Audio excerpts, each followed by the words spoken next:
dari kelas 1A Prodi Kebidanan. Baik, pada kesempatan kali ini saya akan membahas tentang apa sih itu korupsi.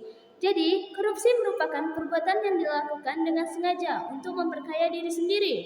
Korupsi dilakukan dengan sengaja yang sudah ada niat dari dalam hati dan dilakukan dengan keadaan sadar, juga untuk memperkaya diri sendiri.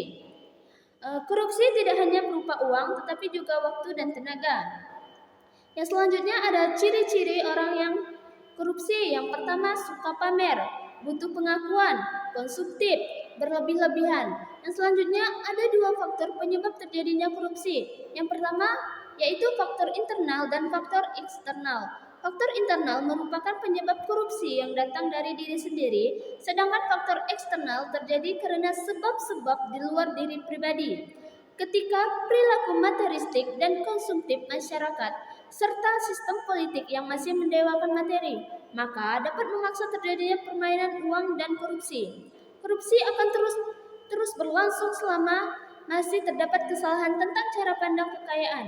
Adapun faktor internal menurut Isa Wahyudi, yang pertama, sifat tamak manusia. Yang kedua, moral yang kurang kuat menghadapi godaan. Yang ketiga, gaya hidup konsumtif. Yang selanjutnya, tidak mau atau malas bekerja. Faktor eksternal menurut Eri Riana Harja. Yang pertama, kurang keteladanan dan kepemimpinan elit negara.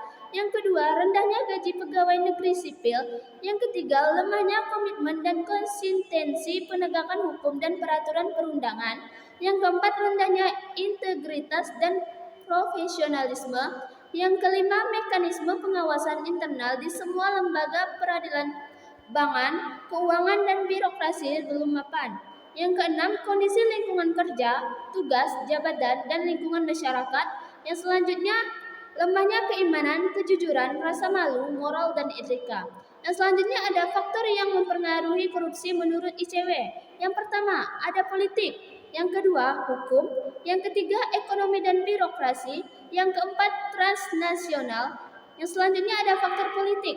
Perilaku korupsi seperti penyuapan politik uang merupakan fenomena yang sering terjadi, juga disebut money politik. Yang selanjutnya ada hukum. Faktor hukum bisa dilihat dari dua sisi. Sisi pertama dapat dilihat dari faktor perundang-undangan dan di sisi lain lemahnya penegakan hukum. Yang selanjutnya ekonomi dan birokrasi. Terdapat atau gaji yang tidak mencukupi. Yang selanjutnya ada transnasional. Faktor ini juga menjadi faktor pencetus. Faktor eksternal, bentuk-bentuk tindakan pidana korupsi. Yang pertama, merugikan keuangan negara. Yang kedua, penyuapan atau suap menyuap. Yang ketiga, penggelapan dalam jabatan. Yang keempat, pemerasan. Yang kelima, perbuatan curang. Yang keenam, benturan kepentingan dalam jabatan. Yang ketujuh, ada gratifikasi. KPK menulis 9 nilai integritas yang bisa mencegah terjadinya tindakan pidana korupsi. Kesembilan nilai itu adalah yang pertama, jujur. Kita harus peduli, mandiri, disiplin. Terus ada tanggung jawab, kerja keras, sederhana, berani, adil. Prinsip-prinsip anti korupsi untuk mencegah terjadinya korupsi. Yang pertama ada akuntabilitas. Yang kedua ada transparansi, yang ketiga ada kewajaran, yang keempat ada kebijakan, yang kelima ada kontrol kebijakan dalam organisasi dan institusi di masyarakat.